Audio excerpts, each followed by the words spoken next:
Greetings, this is Obi-Wan Kenobi, and I have drifted into the Underworld. The Star Wars Underworld. I have a bad feeling about this. Here we go. We must go to the lower levels. The Underworld. You've taken your first step into a larger world. You're after something. Ben. Since I've started the Underworld, I've met so many great friends. Chris. I grew up in the 1990s, and mall packaging is nostalgic for me. Dominic. What I love most about Star Wars is that it's fun, and it's all-round good times. So, this is where the fun begins. May the Force be with us. This thing really moves! Whoa! I like this! I can't believe you came all this way to see me. Why am I not in the intro? I gotta come up with a snappy line. What's up, Star Wars fans, and welcome back to another episode of the Star Wars Underworld Podcast. We are your source for the latest breaking Star Wars news, reviews, and discussion each and every week. And this week on the show, we're going to be talking about Episode 3 of Skeleton Crew. Very interesting, as an astrogation problem. That is quite the mouthful for a title. Like I can't believe I did very that interesting halfway title in one take.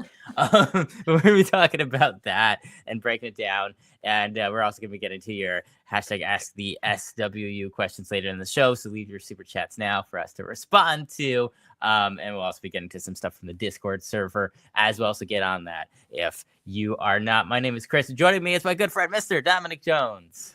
Hello, Chris. Hello, Ben. Hello, Hannah. Hello, everybody. Yeah, Chris, I am very impressed you got through that title. No problem. Knowing I would have to say it a couple of times on the episode, was practicing saying it earlier, Nice. which I don't usually do. But I'm still not convinced I'm going to have what it takes to actually say the title properly. So stay tuned for a few minutes from now when we start the discussion to see if my practice paid off. But looking forward to talking about this episode. It's going to be a great show.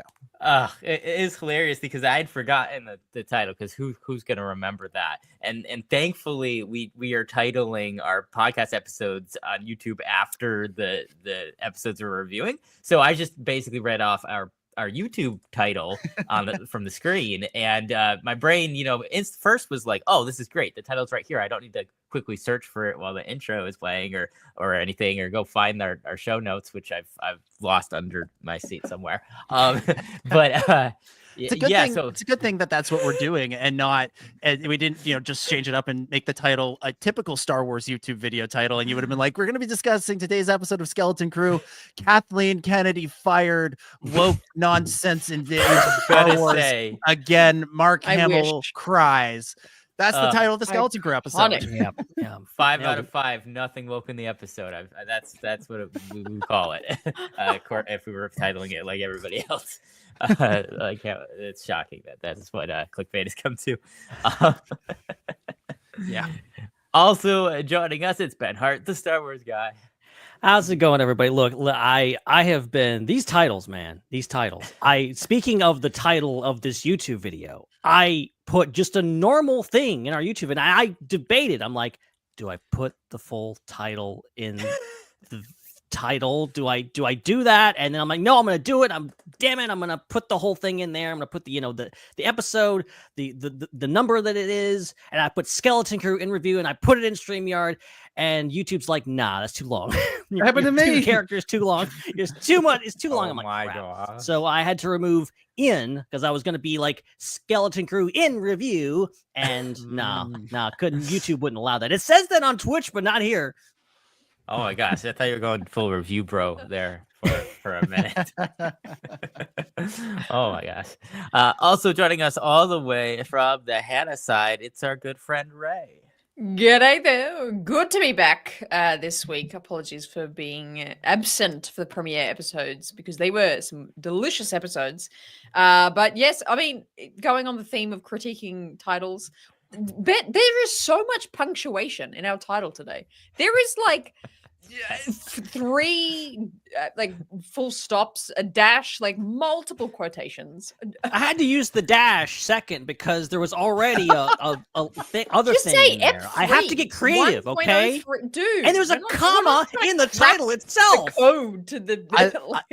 I like that Ben is War. Oh, I like that Ben is optimistic that there's going to be a second season because based on how the last couple of Star Wars shows have gone, 1.0. yeah, you don't need the one.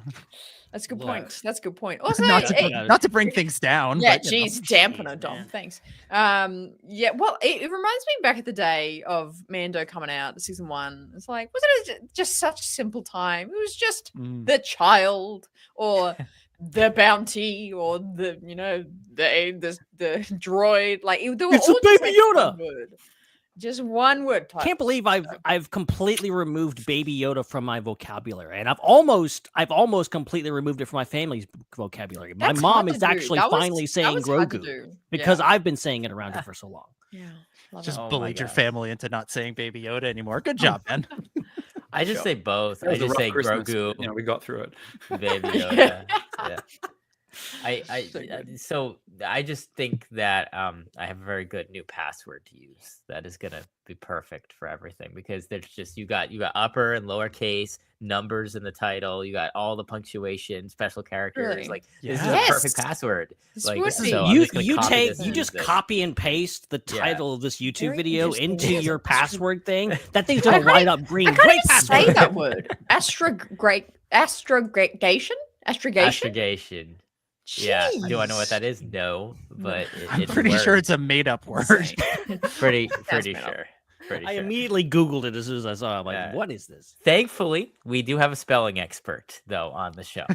That's right. All the way from the Star Wars Spelled Out podcast is Mr. Josh Chapman. Welcome to the show, Josh. Don't ask me to spell anything. It was a dumb idea. It was a dumb title at the time, and I'm stuck with it now. It's on things. I can't escape from it now. Yeah, I agree. Where are those like the acolytes? They were UL day, night. Yep. You know, so true. If someone has to do like custom cover up for their podcast, I've had to like paste those long ass titles into a little, because you template them. You go, I'm gonna put this much space for the title, and then Yeah, see, Leslie Headland's one of us. She knew what we want. She knew. She was thinking ahead. She was always an innovator. But no, it's great to be back. And hey, Australians are taking over, baby. We're almost got a majority here. Let's just, somebody drops off with their thing squeeze. We've got an even Australian. This used to be a majority American podcast. Yeah. Yep. Even though we're like population of 57, we'll take over. Yeah. Yeah. I was gonna say we got about 2 Americans, 2 Australians, 1 Canadian. I just need to track down another Canadian. We'll have the Commonwealth is in control at least. Matthew in here. Yeah. The Commonwealth. We've got you. Yeah, we've got you there. Yeah. We say mum, not mom. We've got that. We've got that on top. Yeah. Well, we put U's in words that don't. Yeah, we put U. We say we spell color correctly. All these things. So we've got some majority rules here. Yeah, exactly. We've nailed it. Before we dive into the main part of the show and what we're going to talk about here, I want to show everybody something that I got in the mail a couple of weeks ago. Because this was a very unexpected thing that I got in the mail, and it's relevant to this show. And 2 of you might remember where this comes from, and 2 of you are going to be very confused by this. But I got in the mail a custom-made Star Wars Underworld pen. I can't really. The lighting is bad here, but it's got the do the SWU makeup thing. logo. You put your hand behind it, like it's a makeup brush behind the pen. Yeah, there it is. there you go. There you go. There, so it's got the Star Wars new every day. Yeah, got some. Yeah, I did not know that's what things people do. Years you do, Dom. Oh yeah, all day. That's all I watch. But this showed up in my mailbox completely with 0 context, 0 backstory, and left for me to figure out what exactly had happened. Because apparently, back when we used to have a booth at Star Wars Celebration. Oh boy. We considered getting custom-made Star Wars Underworld pens. We were like, here, take this, keep it by your phone, write down phone numbers, and when you do, remember this podcast and tune in. And we got as far as like numbers. Yeah. Well, this was a different time, Josh. This was this Celebration 1983 that you went to? Exactly. You remember that. Yeah, I do. I'm that old. But apparently we had this, and we got as far as uploading a design to a website where you bought custom pens, and the company that did this, I'm gonna say 4 years later, because 5 years later, because it must have been for Celebration Chicago. That would have to have been when it was for. Sent me the sample 5 years late. That's wild. 5 years late, and it just showed up. And here's the other thing: it showed up at my parents' house. So I got a text message from my parents saying, "Oh, you got mail here. It says Star Wars Underworld on it." So I like rush over, assuming it's something awesome. Like Lucasfilm was like, "Hey, you guys are cool. We're gonna send you like a lightsaber thing or something." I'm like, "Here we go!" And I rip open this package and I see this pen, and I'm just utterly befuddled. This makeup brush thing isn't working anymore. There it is. There you go. I'm just utterly befuddled by it, and it took me like several minutes to figure it out. But there is now one of one. It is actually it is actually a nice pen. And should we ever get a booth at Celebration again, maybe we'll consider getting these, because just show us the other side, Dom. Show the other side, Dom, where it says "Can't wait for the Ryan Johnson trilogy in 3 years" on the other side, counting down to Ryan Johnson trilogy. So to explain this, the reason why I'm pretty sure I'm the one that told Dom to do this.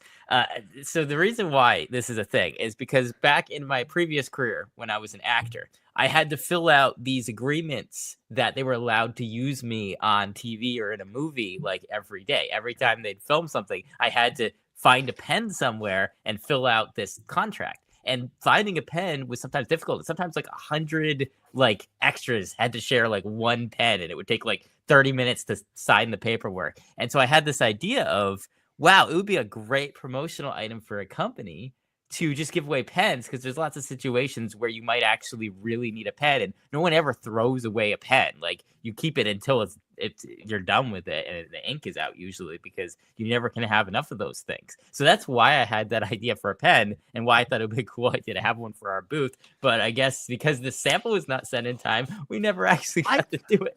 I don't even here's the part that's weird. I don't even understand how they got the address, how they got my parents' address, because I don't think we got as far as like placing an order or requesting a sample. I only think we just like uploaded the image and like looked at it and went, no, we'll just do 500,000 buttons again.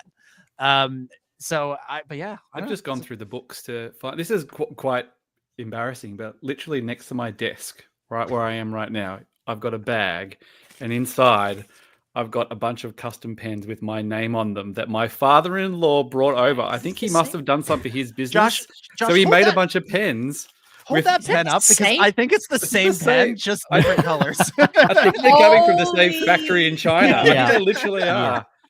And I think he's just changed That's addresses for his business. So he's got new pens. So I think he was just doing some samples, and he's got ones with my name and my partner's name on them. So you know what I think happened is, I think somebody at the company had a genius marketing idea and said, how do we increase our sales? Let's go back to every single person who made a mock design for a pen on our website over the past 10 years, and let's just send them a sample of their design, even if they didn't request it. And then maybe they'll look at it and want to buy more pens. That's what I think happened. It did come with like a whole pamphlet of like, here's a deal where if you buy 2,000 pens, you get 40% off or something. Yeah. Which I did look at. Customs in Japan with 10,000 pens. Yeah. Yeah. Yeah. I wonder, could that fit in the suitcase? Could that fit in the suitcase? It could show up and just start. We're not going to have a booth at Celebration Japan. I could just show up and just throw them at people though. Like, here, have one. Beanies in a bag. I do the beanies for Celebration, and I'm currently we're talking to the factory in China to see if I can get them shipped directly to Japan rather than to Australia and then carrying them over, because it's a lot cheaper to ship. But I'm kind of going, I'm just going to have some random box turning up at an Airbnb. Like, there's a little bit of risk involved. And they're like, no, it's like 4 days. We'll have them there. It'll be fine. I'm like, oh God. So maybe I can get them to throw some pens in as well. You got to get straight to your hotel. What you got to do, either get it shipped to the hotel or get a friend in Japan that you can ship them to. And have them bring it, because for Celebration Chicago, for the buttons that we ultimately wound up doing, I've shipped them to a friend of the show, Andy Seiner, who very kindly agreed, because he lived close to Chicago, to take them and load them up. And then the box showed up at his house, and I think he was a little thrown off, because I don't think he was expecting it. Because I got a text from him a couple days before Celebration Chicago going, Jesus Christ, what did you order? Because at the time, he's like, I lift boxes for a living, and this is freaking heavy. What did you send me? As there were, I think, upwards of 1,500 Star Wars Underworld buttons in that box. And the funny thing is, we gave out like 60% of them on the first day. Like by the end of the first day, we're like hoarding them, going, okay, we can only give out this many per day. But so yeah, 10,000 pens. Maybe I'll bring them to Japan. And like I said, just are they doing tables in Japan at all? I think done they them are. The last few, have they? They didn't have fan tables in London, did they? I'm trying to remember. I think they did, but I remember it being much more limited than it used to be. Because I remember we applied for one in Anaheim in 2022 and we didn't get one. And I remember, Ben, you and I, we just walked up and down the aisle going, this should have been us. These guys aren't legit. That should have been us. Should have been us. We would have been here. No, it's fine. We didn't want a table. No, it's fine. And what the hell is Rancho Obi-Wan anyway? Exactly. I had to hold Ben back from going to every single one of them, going, boo, boo. You want a piece of me? Anyways, there's my pen tangent for the start of the show.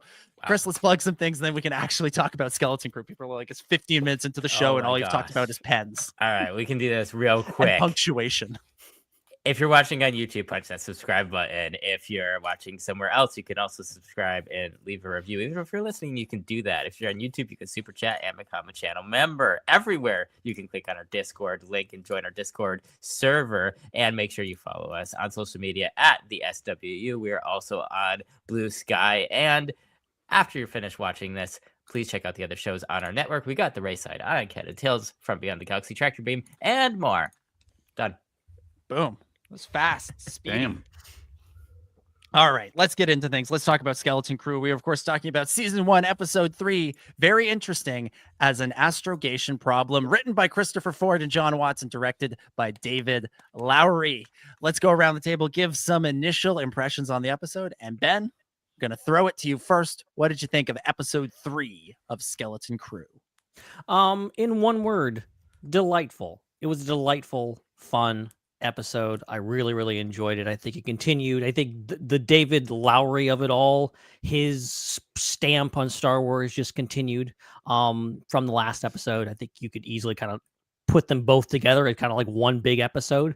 Now I understand, like I'm sure that was a great, because a lot of people, speaking of other people that I hate and are jealous of, is everyone that got to see all three of these episodes in a theater.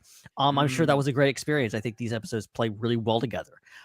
Just a great episode, great things, a lot of great payoff to things. I think there is more mystery to this show than I expected. I think any of us really expected.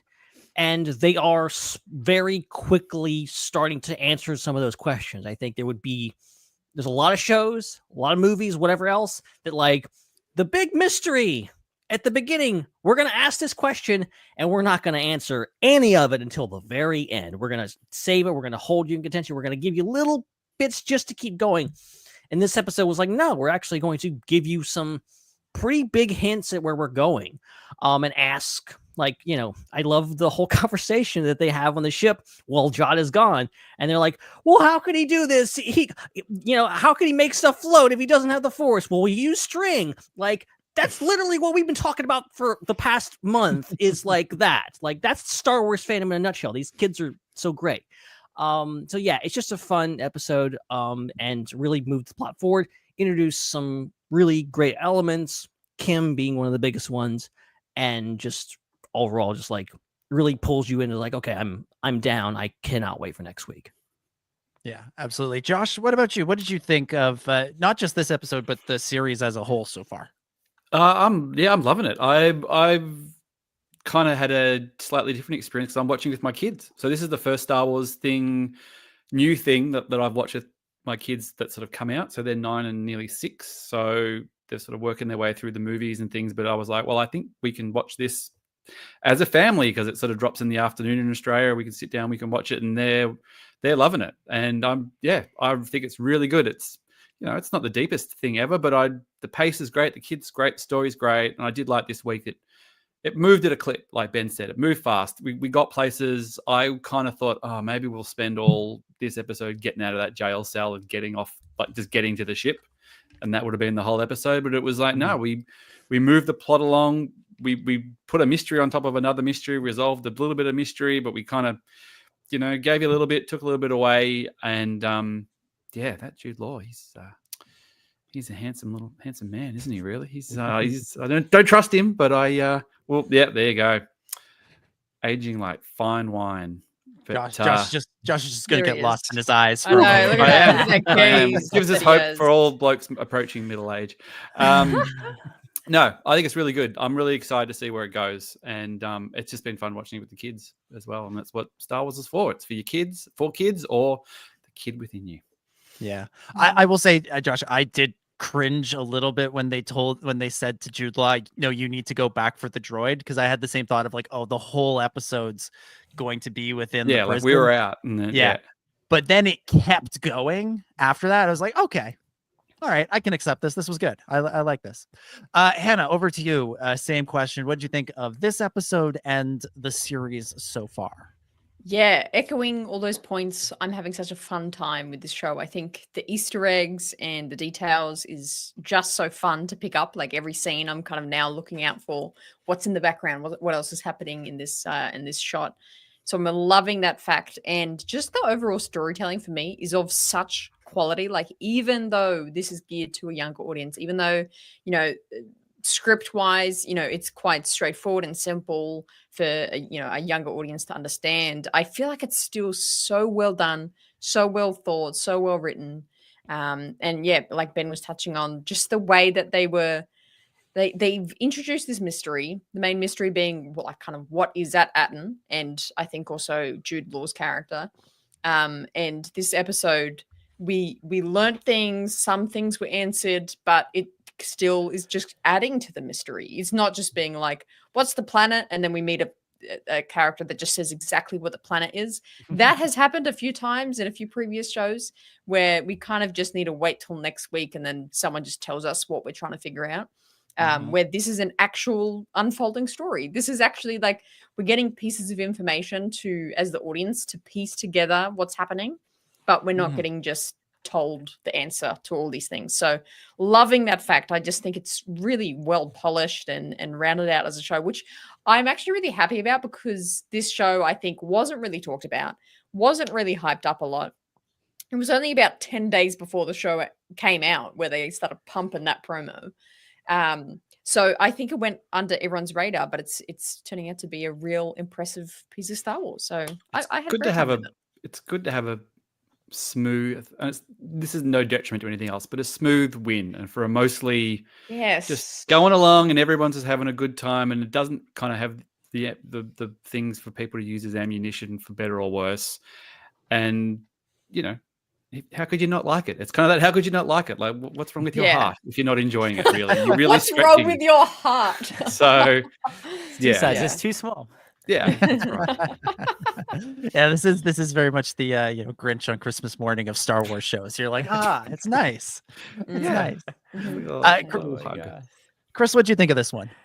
Yeah, I echo a lot of what has been said, especially about the pacing, because I often I've been kind of I have some former trauma from Star Wars shows that start off with like some really great episodes, and then the pacing just go somewhere strange and unexpected after that by the time you get to episode like 3 or 4.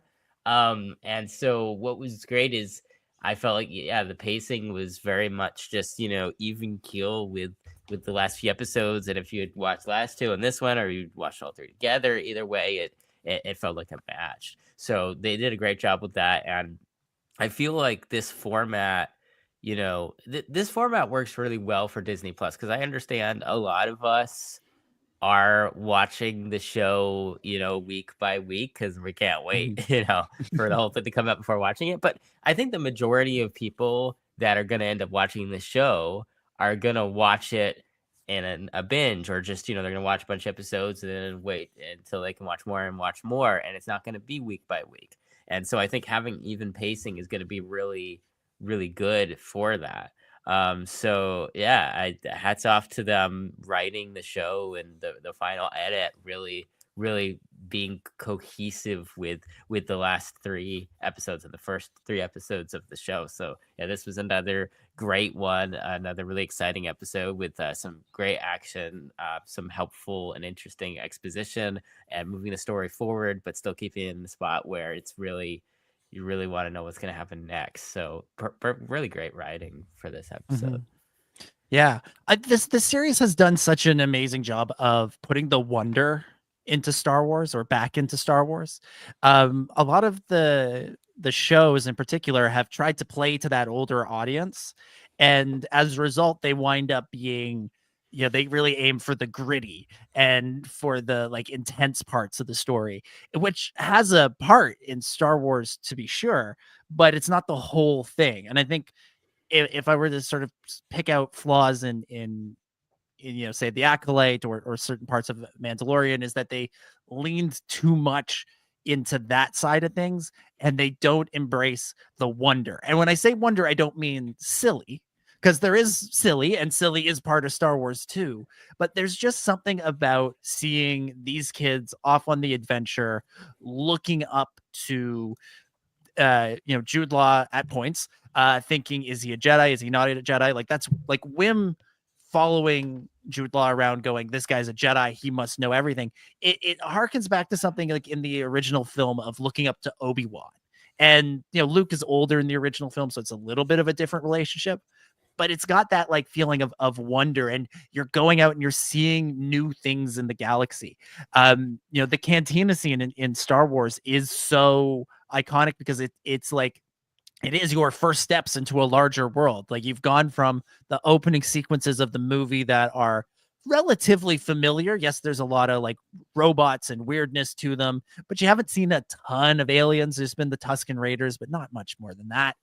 And then you get to the cantina, and it feels so different and vibrant and wonderful, and it inspires awe. And this show is doing that like consistently. Like the pirate bar, the pirate outpost has that. Meeting the owl character Kim, like that has that same feeling as well. It's getting back to that part of it. And it's familiar things, but it's not just doing the same things over and over again, which is the other thing that new Star Wars sometimes runs into. This is something I harp on, so I'll be quick about it, but in the making of The Force Awakens, J.J. Abrams said they go to Maz Kanata's castle because he was thinking about making the movie and he wasn't going to do a cantina sequence. And then he thought, if I went and saw the movie and they didn't have a cantina sequence, I'd be upset. So I did a cantina sequence, and he just did the cantina sequence. That's all he did. He didn't come up with like that much of a new spin on it. We got that new spin on it with the pirate outpost in the last couple of episodes. Kim is a very like Yoda-esque character, but she's not Yoda. She's not a Jedi. She's not talking backwards, but she has that like wonderful wisdom of a weird alien character that Yoda has. Like, it's finding new ways to riff on these familiar things in ways that bring us back to what we loved about Star Wars as a feeling, rather than literally nostalgic of, oh my God, there's that character. It's the feeling. It's why nostalgia doesn't hold on as long as these feelings do, because the nostalgia, once you've gone, it's that guy, you're over it.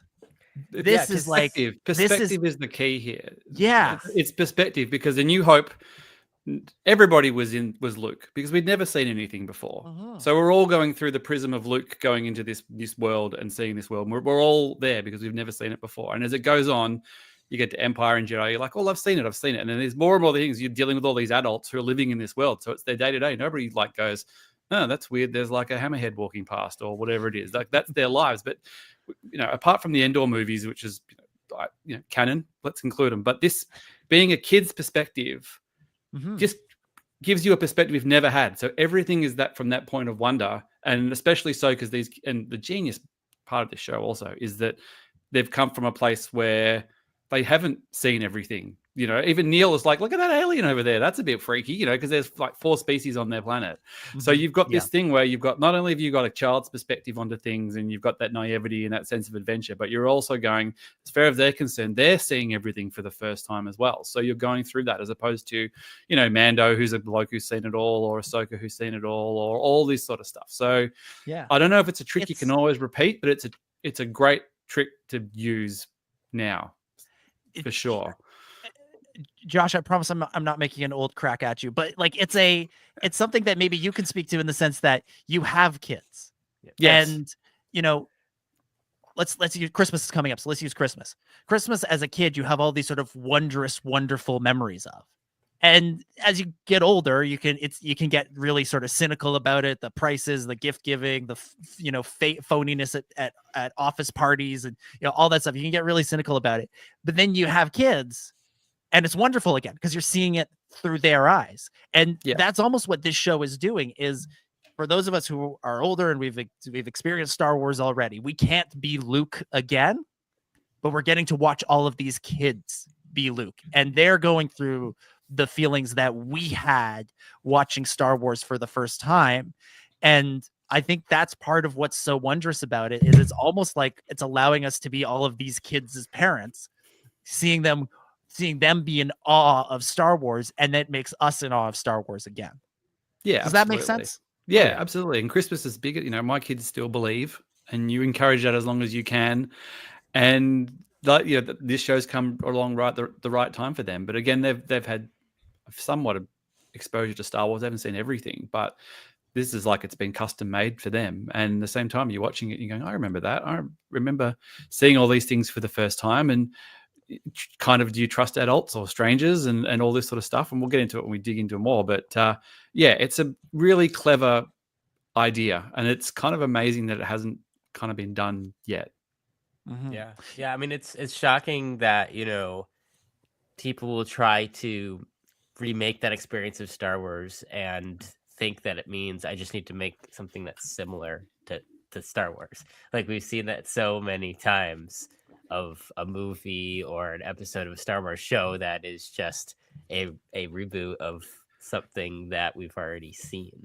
And so it's very true that it's the feeling that you want to capture. It's not actually literally what's happening in Star Wars that is the reason why you felt that way. It's that immersion of you going on the adventure with the characters, and that the perspectivism, like you've mentioned, is vicarious experience. And so, you know, this show understands what Star Wars is, not from the literal point of view of the lightsabers and the spaceships and the Force and all that stuff, but from that, you know, that je ne sais quoi of just that immersion and something, which is really, really cool. I mean, think about, like, you know, George, the thing that when people talk about like why is Star Wars so inspiring, the top thing that always comes up, especially amongst people who are creative, and Star Wars inspired them to then go on and make things like movies, is they most likely will say it's that scene where they show the Tantive 4 getting chased by the Star Destroyer. Then you see the Star Destroyer, you see how big it is, and the reason why people point to that scene is because it's showing something from a perspective. Prior to that, all of the other space scenes that had been on television and cinema would show it from just a non-perspective. You would see a massive ship on screen like the USS Enterprise, and there wouldn't be, you know, you couldn't actually really feel how big it really was. And George Lucas understood how to shoot that. And so he established that concept. So it's kind of almost poetic that this show also kind of starts with a similar type of scene of a chase and a boarding and of a perspective of a ship, because that's a literal representation of what is happening metaphorically and symbolically, which is you're seeing everything from a certain point. And when you see it from a certain point, it's much more immersive than if it's just random, you know, showing with what's happening. What you're saying is we watch Star Wars from a certain point of view. Exactly. I was trying to go through that whole thing without saying that. I somehow succeeded. And I had to come in and ruin it. Let's we'll get to the kids and Jode and everything in a moment, but I want to start with the scene right at the beginning of the episode with the parents, where we have them all sitting around worrying about the kids. The droid shows up, says the supervisor can't help them because they're beyond the barrier. Hannah, I'll throw this to you because we spent a lot of time on last week's show talking about how creepy Ad-Atten is. Like, it's this perfect world, but clearly there's something disturbing going on beneath the surface. What did you make of this scene and of Ad-Atten in general? It's Ad-Atten has really grown on me because I was one of those people when the trailers came out went, ew, Star Wars Suburbia, gross. I was one of those people. So I was really kind of against just the whole idea of this planet coming into the show. But as we got in the premiere and also just seeing a little bit more in this episode, is the context behind this planet is clearly so interesting, so mysterious. What is happening on this planet is the big question. And that's actually made me buy into the context of what this planet is and why it looks like the way it does.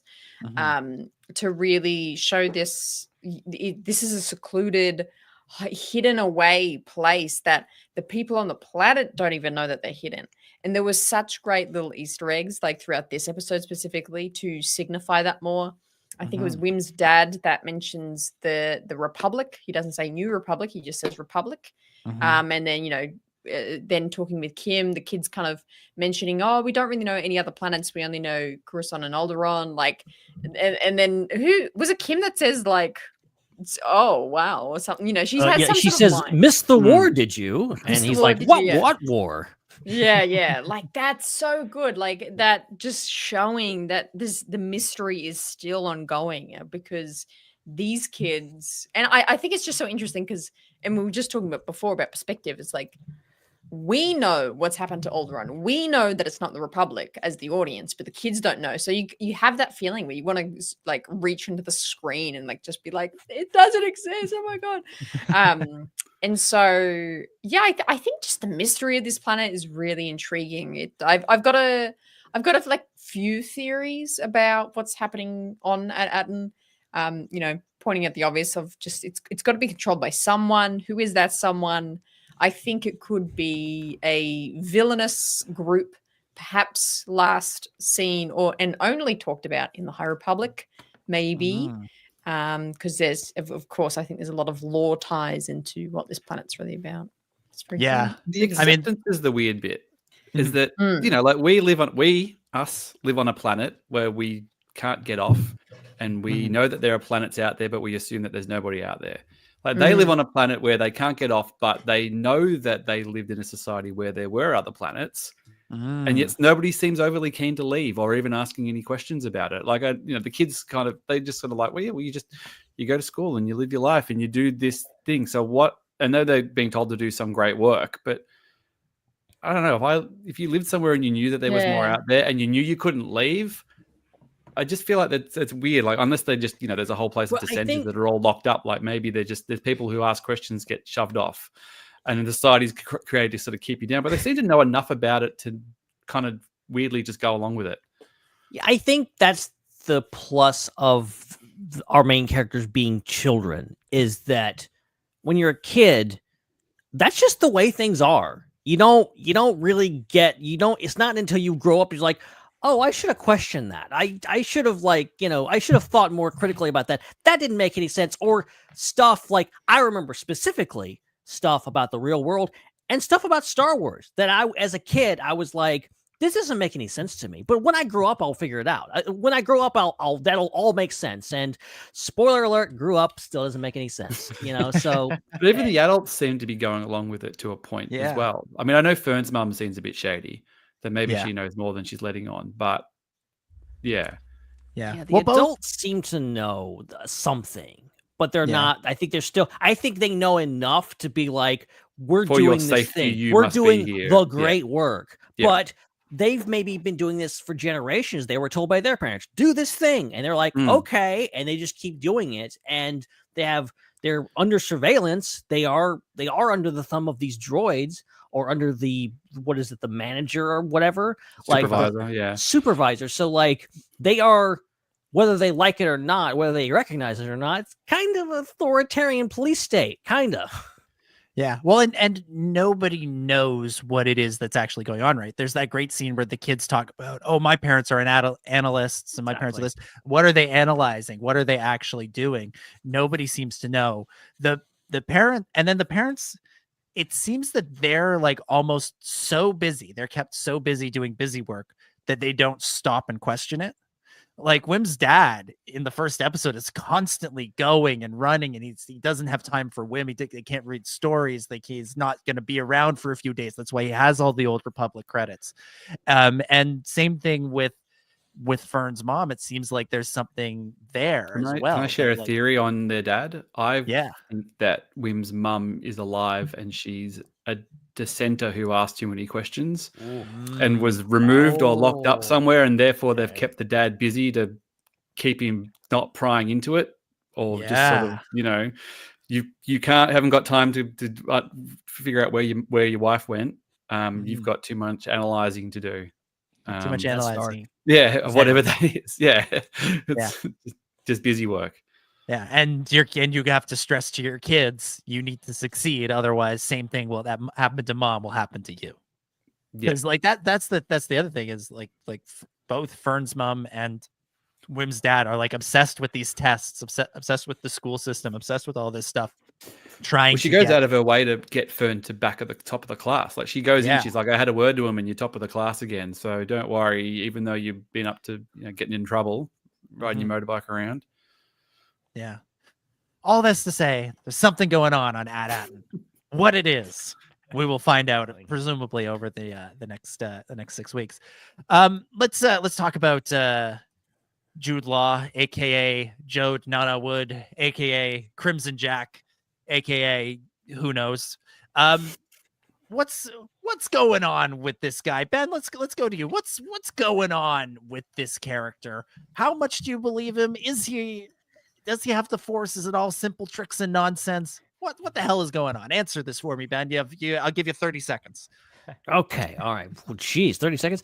I'm after this episode, I'm firmly in the camp that he is a Force user. I think he does too much Force using. I think if it had just been like the one time he did the key thing and then like he didn't use the Force for the rest of the episode, I'd be like, okay, something sus going on here. But like he used the Force so much, and it was done in a way that like, how could he fake that? And also done in a very classic Star Wars way. He kind of creates the distraction like what Obi-Wan does. He turns off the light. I think we are, as the audience, I think, kind of being prepped for like, yes, he does know how to use the Force, but also we shouldn't trust him. And I like again, like end of the episode, we have this thing and it's painfully clear he's using multiple names. You're meant to not trust him. And to his credit, he never says he's a Jedi, but he definitely plays into that. And you know what? I'm sorry, Ben. I'm going to cut you off. He does say he's a Jedi. This was in all the like TV spots that aired between last week's episode and this week's episode, and many of them aired during hockey games that I was watching to prep for Game Over Toronto. And Fern asked, she's like, "You're a Jedi, right?" And he goes, like, long suspicious pause. Of course I am. Like he says he's lying later, but he says he never lied. He didn't actually say I am a Jedi. He just said all the other stuff to support that idea, which he knew he shouldn't have.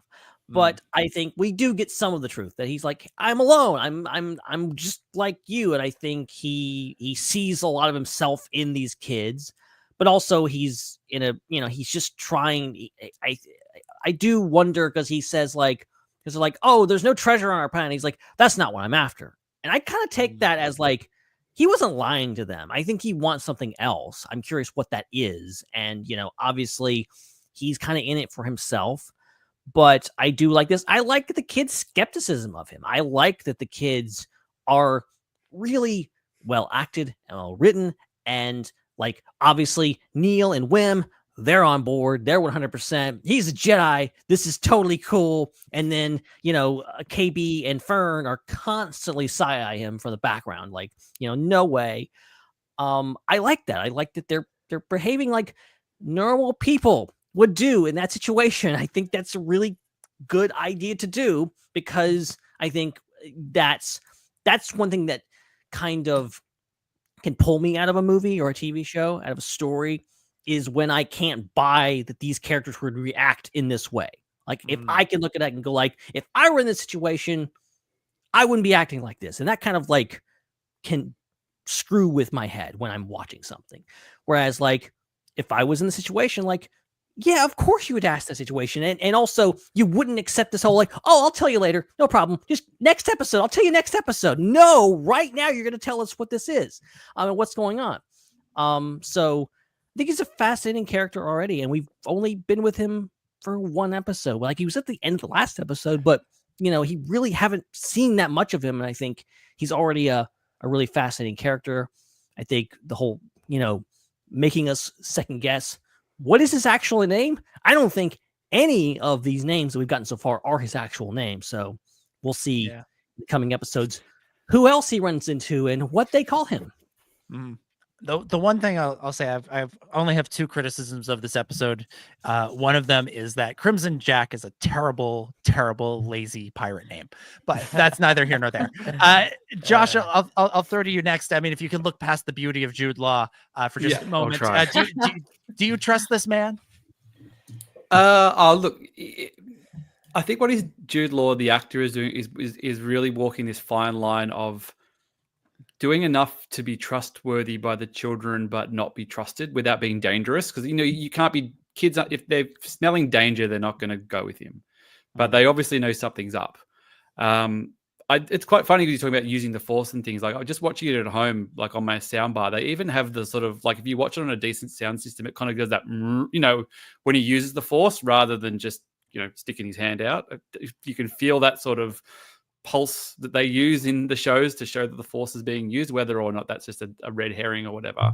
Yeah, that sort of that thing. Yeah, that's the one. But I don't know, like another escaped Padawan kind of thing. I kind of like the idea, and I don't know whether they'll do it, that he's actually like a washout, that he was actually a Jedi washout, that maybe he went into the temple, learnt the basics, and was basically like, dude, you're kind of not the character type that we need here. You're going to be shipped off again. And he's just used the basics enough to get by to, succeed in piracy enough.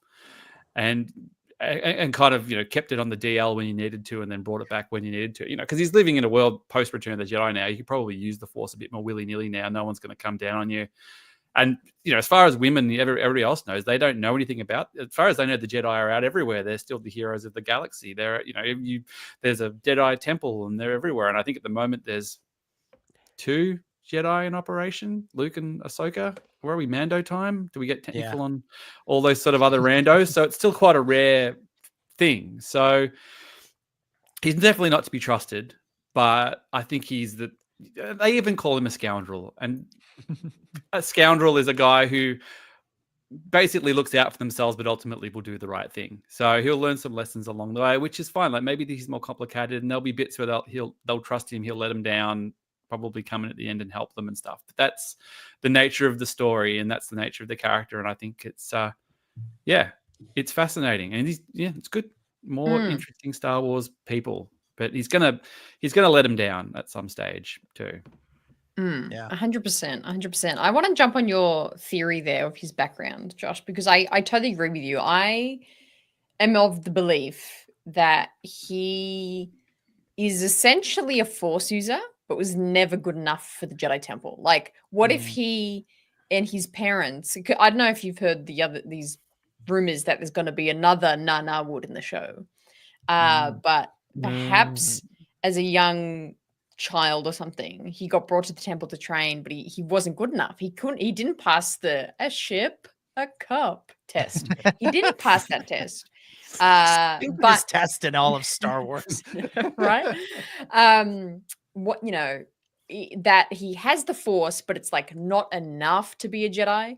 So he's kind of thinks of himself as this kind of failure, no good. Similar to what you've said, Josh, and it just didn't suit the Jedi way. And so he kind of can utilize the Force to kind of push and pull things and levitate things, but he's not. I don't get the impression that his heart or character is anything like a Jedi. So I think that's the story they're going to take with him. There was just a comment there that Matthew put in the comment saying that in the Legends they get sent off to agricultural school. I actually like the idea that he goes there for about 3 days. He's like, I'm not picking crops for the rest. You can pick your crops up your butt. That's where I'm going out for adventure and I'm going to use, and all of a sudden I can get things I want. Like I'm not going to go bad dark side, but I'm gonna. I can get things the way they want to do them. I don't have to go home. Maybe my parents didn't even know. Maybe I told them I'm at the Jedi Temple. I never told them that I flunked out and I just left home because they gave me up. So I'm not going back. So my biggest takeaway from this conversation is that we are in for yet another extremely traumatizing and very sad Order 66 flashback in this show, which I'm not sure I'm prepared for. I think he'll just be watching. The flashback will be younger Jude Law, who's already a pirate, just looking on the news going, damn, shame about those Jedi. Anyway. My theory about him, I mentioned this last week, but I think he is essentially Kanan if he never met Hera. Like he was a young Jedi Padawan or young Jedi Knight when Order 66 happened and was forced to adapt and survive on his own. And of course, Kanan meets Hera, who gets him involved in the rebellion and refocused on using his abilities for good. But I just think Jode or Crimson Jack or whatever his name is never did that. He never refocused on doing good and just realized, I can use the Force for selfish reasons, because he's, and that could still work with what you're saying, Josh. Like he's a sort of a dropout, or was it Hannah? One of you Aussies said that. Whether he couldn't use it because it was the Empire cracked down. He's like, I actually couldn't use it in public. I had to be really careful. And now in the last 5 years, I've actually been able to get away with it a little bit more. Got promoted to captain and took it as far as I could, even though I didn't have much ability.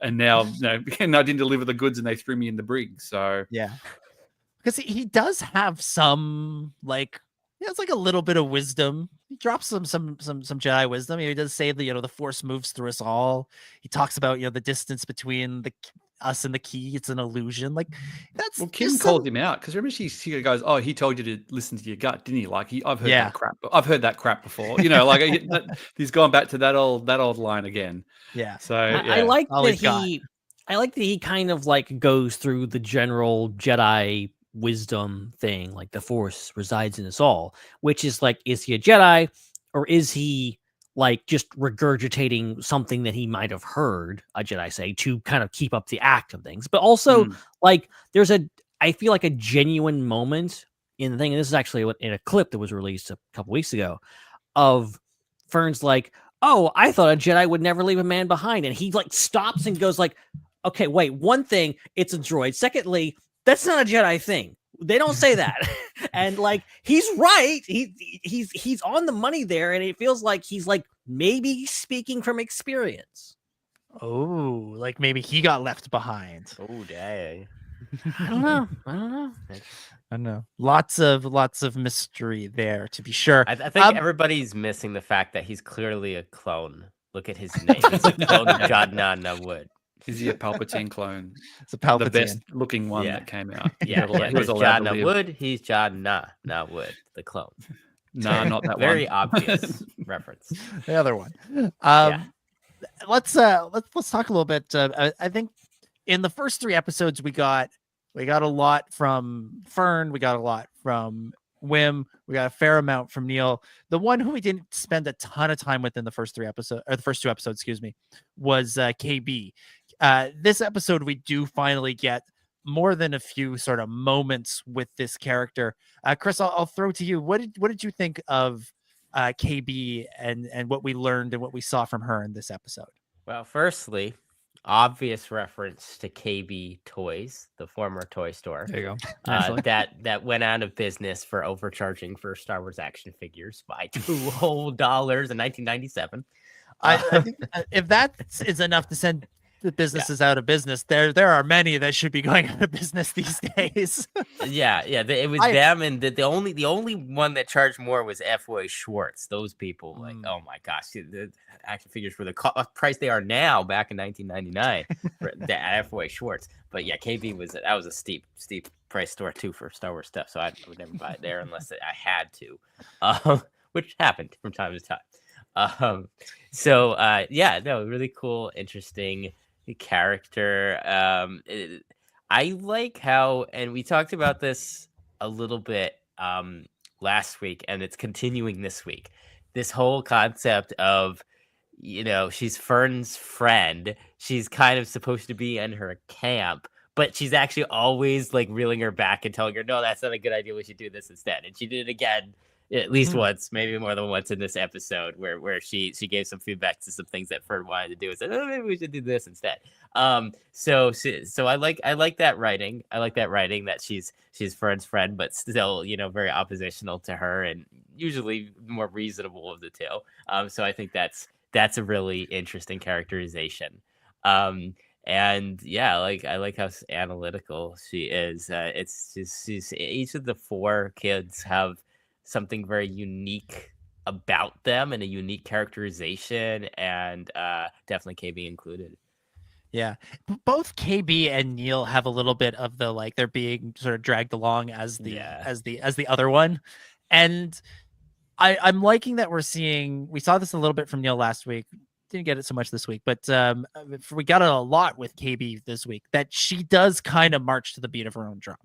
Like, Fern is, out there at the front, constantly, questioning things, barking orders, getting into fights, standing up to everybody. And KB's kind of like going along with it, but then we see her like actually stand up for herself later in the episode. She does listen to those doubts that she's having and actually like confronts Jode. She's the one that sort of forces him to be honest, along with SM33, which there's that great, that scene at the boarding platform that's so good at the ramp when they're trying to ask him who he really is. He's going to push back on them, and they just call on the droid. And Nick Frost's performance continues to be just amazing.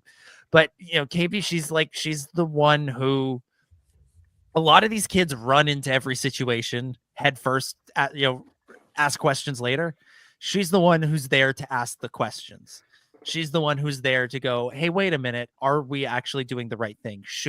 Can we trust this guy? And even if we can't trust this guy, maybe we need him for a little bit, which I think is the moment you're referring to, Chris, when they're voting, quote unquote, on whether or not to trust Jude Law. And Fern says, KB is with me. And KB's kind of like, actually, like, we probably can't get away without him. Like, we might need him. But then she's also the one to say, hey, actually, let's question this man and see. Do it on our terms. Yeah, exactly. Yeah, she's my daughter's, both my daughters, it's her favorite. So I've been doing the podcast with Catherine and Matt and some of my other friends, but I've been, after every episode, we watch with the girls, I do a little record for about a minute and just get their reviews, just as something sort of, just a nice little cute thing to do on the podcast. And they both say that KB is their favorite character, which is interesting because you wouldn't think that up front, because she's sort of really just come into her own in the last episode and stuff. But was there something in the subtitles? I saw an article saying that one of her mums says that she has a medical condition as well. Like, I was sort of wondering what the headgear, because there's a bit of contention about, is she lowbodding it or is she just wearing headgear? Like, they said that they had lost contact with her life monitor. So basically, they have just be like a bracelet, though, like in Caravan of Courage. I don't know what's plugged into her head. I think the implication is that thing is not just a headset; it is a thing that it's wired into it's her. Keeping her because she plugs it in. She plugs it in into the doorway in the Onyx Cinder, and she opens the door. She doesn't push any buttons. She just like thinks it opens the door. So it's kind of a Lobot thing. I wonder if that becomes a ticking clock later in the series. You know what I mean? Like, she takes a turn and it's like, well, come on, Jude Law, you can't leave it fizz out. Yeah. I think because there was the scene with the parents on Aunt Atten where the security droid was kind of saying, calm down, stay calm. They've, just done this protocol. And it was kind of the exiting of that scene where both mums were kind of being like, but we need to find it. And she says that line of, we've lost life contact, but then also she's got like extreme medical condition that like she needs help with. Like they say that line of like, I think a medical condition is what they called it. So that's, I think it is some sort of assistance thing. Yeah. Because I thought like, what if the goggles are like a cultural thing, like a thing, like just like you just wear it. It's just a normal thing you wear on this planet, or the thing. But neither of her moms had it, so maybe it's because she has a condition and she needs this thing to stave off something. And I don't know. I've always thought like if I was stuck on a deserted island, I can't get my medication. What do I do? Like, yeah. It's curious. And it's sort of, she was the one who was talking to Kim and kind of being the rational, she's like, well, you're going to really go with him? She's like, well, we got to get out of here. Like, ultimately, it doesn't really matter what he wants. If he gets us home, who cares what he takes? Like, as long as we get home. But I'll cut a deal. I'm the one who's going to cut the deal that we go on our terms. So, and she's the one. She's like, no, you work for us. No deal. You work for us. Yeah, and of course SM33 in there being the muscle, which of course sets up, I think, the next rivalry in the series, which is between Jode and the droid, because he doesn't like droids, does he? It's something. No. He's got a particular distaste for droids as well. He's got a Din Djarin complex. He does, doesn't he? Yeah. Let's talk about this episode's standout new character, and that is Kim the Owl, who seems Owlcat. Seems to know everything about star charts and planets and space and all that. Voiced by Arrested Development star Alia Shawkat. Terrific casting. Hannah, let's go to you. What did you think of this new character that we're introduced to? Well, before we get into what actually transpired with her information that she gives the characters, was it just me, or was Kim and Jod having a bit of a flirty flirt when they first met and came in contact? Which once we saw it was an owl thing, I thought, well, that was an interesting direction to take this, to set them up to have this weird romantic tension. So that was bizarre. You got Maz and Chewie. I was thinking the same thing. It's a big I thought it might have been Maz Kanata when they first. I was kind of like, she kind of would maybe fit in. Me too. I thought it was going to be Maz so much. I was like, "Yep, this is going to." She would have solved it all pretty quick, though. She would it could have so easily been Maz Kanata. It could have so easily been Hondo or 1,000 other characters that we know, and I love that it wasn't. I love this brand spanking new character. We know nothing about it. StarWars.com was like, she doesn't even have a species name. We don't even know where her species is, and we're not going to give her one. And it's like, I love that so much. I love that this expanding of the universe. That is like, okay, we're just along for the ride. This is a new character, and she's so fascinating. We know nothing about her. This might be a hot take, but I would have actually preferred if this character and these types of characters are actually aliens we have seen before in Star Wars. It's like, I'm all for new things, but I'm like, we've got like 200 alien species that we could all probably recognize already.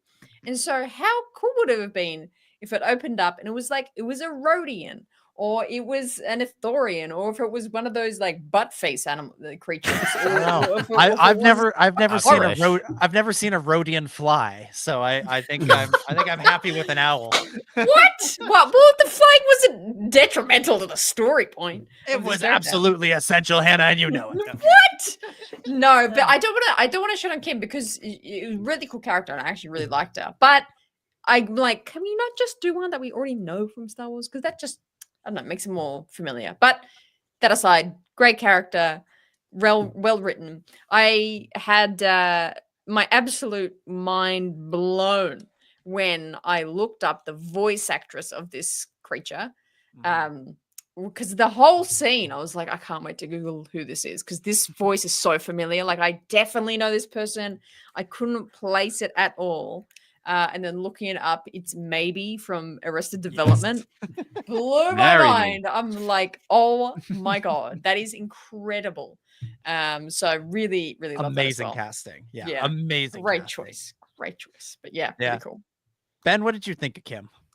No, I loved her. I love everything about her. I love the fact that they fully commit to this character because I think obviously it's like it's absurd. It's an owl with cat whiskers and cat mouth, and she's wearing a cape and she's flying around and she's talking in this weird voice. And and she just randomly goes, and can you believe? And I'm just and Ben, can you believe Hannah wants to replace her with a Rodian? I know, I know. The audacity, like the audacity. She wants it to make sense if they hooked up with Jude Law. She's like, at least if it's a Rodian, they're the right size. And it's not weird. Flying the right Ithorian size, Josh. Wow, we're not even mincing words here. Jeez. Yeah. I believe it was Yoda who once said size matters not. I'm pretty sure they could make it work. That's true. Maybe that's what he's referencing. Yeah, exactly.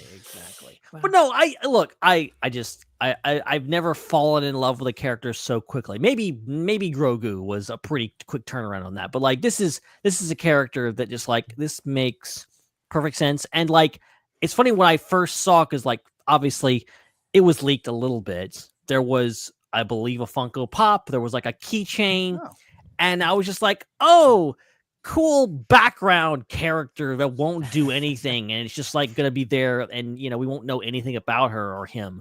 And so pleasantly surprised to see, like, okay, now I want that bag tag. Now I want that thing. Where is it? Because I need it now. This is my new favorite character. Can I give a little insider behind the scenes information I learned yesterday from I won't go into too much detail. It's his story to tell, but friend of the show, Steele Saunders from Steel Wars, did a day on Skeleton Crew as a stand-in, which he's talked about on his podcast. And he's in Melbourne. I caught up with him last night, and we were sort of hanging out for a while, and he was telling me stories behind the scenes. And I'll just say that was a real owl, a real practical. Amazing. It was there. So he'll go into detail about how and why he saw it, but he said it was actually there, and he was a bit like, what's up with that owl thing? That's because there's no point of reference. Like you said, it's a new character. It's not something we've seen before. Which I guess is cool because, like you said before, Ben, if it was Maz Kanata, it opens up a million questions of why didn't they do this and why wouldn't they know that and she would know this. But if you bring something completely new in, you don't have the baggage of all the other crap you need to make sense with it, of who they are, what their history is, what they know, what they don't know, what they're going to do. It's just like, well, you just take it at face value. So now they can be whatever they want.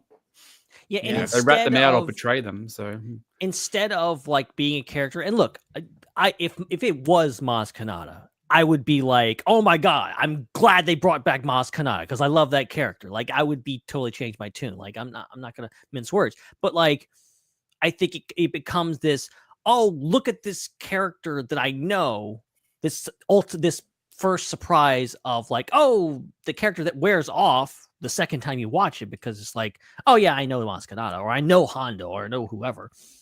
It becomes, now this is a new character that I want to come back, that I hope makes a return. And I love her sincere little thing. I'm just like, well, if you need me, call me. And I'm just like, KB, you do that, please, because we need to see Kim again. It feels very likely that's something that will be circled back to at some point in the series. So Kim sort of starts to narrow down the results. They figure out, they get a sense of where their planet is. I'm guessing they don't know exactly, because that would be kind of boring if they got home in episode 4. Then what are they going to do for the other half of the series? Just sit around and eat cereal. This is an Andor. They don't do that. They will. So we'll see where that winds up. But Kim does call the New Republic. The X-Wings show up. And this brings me to my second of 2 criticisms of the episode. Criticism 1 was, of course, that Crimson Jack is a stupid name. And criticism too is that the X-Wing pilot in this episode was not Carson Teva, Yes. which just feels like a missed opportunity. That's was it anybody of note? Was it just someone's AD? So or this was is my big point. This is the only reason I'm here tonight to talk about this. Okay, so I thought this was quite the mystery because I was expecting as well Carson Teva or Trapper Wolf or like someone like that, and it's this random dude, and I'm like, okay, I know this random dude. There has to be something special going on. There's not just you can put a random dude in that position. This is the official Star Wars cameo position, being an X-Wing pilot. So I did a lot of digging, and what I found is this actor's name is Andy Powers. And he starred in a 2014 horror film called Clown, where he played a guy who puts on a clown outfit and then becomes one with an evil clown-like persona. And it's just this wild kind of B horror movie. And this is a movie that was directed and written by Christopher Ford and John Watts. It wasn't like their first big movie, but it was a while ago. It was 11 years ago. So I'm sure, you know, it was a situation where they call up their friend Andy and they're like, hey Andy, you want to be an X-Wing pilot? And the guy's like, heck yeah. Like that's what it sounds like to me. Would have been awesome. He had the clown makeup on still when the thing comes open. He's just got an X-Wing helmet on with clown makeup on. He's like, no, I want to be going through what it happens, in like Sergeant 4K Clown? to see if there's any other references to the clown movie. That would have been good. I'll throw this out to anyone who wants to take it. What did we think of the New Republic's presence in this episode? Obviously, the New Republic's a major faction in this era. Do we read anything into this regarding the larger story of the Mandoverse and the upcoming movies and all that? They're the po-po now. That's all I know. I think there's obviously there's knock on because she's talking about a planet, so it does open up the story. Just maybe not to the Mando use, but at least this story gets wider again because now you've got, like you said, the popo. The government's involved in. Hey, there's kids that have said they come from At in a place we thought that was lost. That would probably, if you find it, if it's everything that's cracked up, it would probably help us, you know, a burgeoning republic. Mm-hmm. Yeah, like I think the X-Wings are serving the same purpose that TIE fighters serve in, like, you know, Empire era stories of just like, it's just a plot device of just like, if we need someone to chase them, it's going to be a TIE fighter, or in this era, it's X-Wings, and because they're the police, they're there to just cause trouble and chase you and harass you and not kill anyone. Yeah, but like they're not gonna kill you. Like at worst, you're gonna end up in jail. But like this whole situation is just like they really shouldn't be going with Jod. They should be staying with Kim. They should be going with the X-Wings. But Jod's right that he's the only one that knows how to get back to their planets. That the New Republic can't help you because they don't even know your planet exists, probably. So that's a really interesting thing that I think. And there is another shot in the trailer of X-Wings. So I'm curious. I'm curious now. Is the other X-Wing? Are we gonna get the next episode? Is that gonna be Carson Teva, or is he just not in the show? Which are they going to actually like deprive us of a Carson Teva cameo? Are they really? Because they're really holding back on the cameo so far. So who knows? Maybe it's like the end of the show. The New Republic liberates At-Atten. They reintroduce them to the galaxy, and maybe Carson could show up at the very end to, say to Jude Law, "Hey, you've got a special set of skills that could be very useful to us." Much in the same way he kind of recruited Din Djarin at the end of season 3 of Mando. And I will give you your pardon for all the things you've done, but you got to walk the line, buddy. Like you got to kind of. My money is that the other pilot is Tom Holland. Just get Spider-Man in there. Would they burn Tom Holland that easily in Star Wars in case they wanted him later, though? That's the danger as well, isn't it? You put his face and you can't use him later. Well, he's an alien. Yeah, put a Rodian mask on him and keep hanging. Yeah, there you go. Kim should have been Tom Holland in a Rodian outfit. There we go. For doing that umbrella dance. I thought you were going to say that Tom Holland was going to be the other woman, but that would make sense with Jod, apparently. Oh man, I can't follow the logic. I'm lost. No, we've gotten lost in the bit. It's fine. But you know how you get out of one bit. It's to move on to another one, which means it's of course time for your favorite segment. It's time for my favorite segment. It's time for all of our favorite segments. It's time once again for Corner. Connections in the corner with Ben. It's Ben's Connection Corner. Do. How's it going, everybody? Ben's Connection Corner is filmed in front of a live studio audience. Ben, what do you got for us this week? It's kind of embarrassing this week. I'll be honest. They really put all the connections in the first 2 episodes. It's really not a lot in this next episode, but I'm going to do the best I can. Okay. I'll bring you something. Okay. Even if I have to make something up. You're not joking. Dude, I can think of like 7 right now. Okay, well, after go for it. Okay, all right. No, all right. no, you go. No, okay, no, it's Hannah's Connection Corner now. It's your little song that plays. Damn, is it like this every week, you guys? Literally, yeah, pretty much. I'll get back to my children to get less bickering going on. Yeah. No, you go, Ben. I'll just like add anything that you miss. Okay, all right. You might have a lot to add. The only thing I noticed was I love the fact that we have the first Star Wars character to call the Jedis, plural. Which I've heard people in real life say Jedis, and I'm just like, no, that's not right. Don't say that. But now I have like a kid in Star Wars. Of course they're gonna say Jedis. That just makes sense. It's like laser sword. Just like, okay, makes sense. Also, Brutus calls the kids pups, and Kim calls them a flock of children, which is like that's good. They're both very connected to their certain species. The only actual connection I have is something I stole from someone. Apparently, and I'm assuming someone could be pranking me, but it was a Star Tours account that I follow that pointed this out. So I'm assuming this is apparently Star Tours is in the background of it is.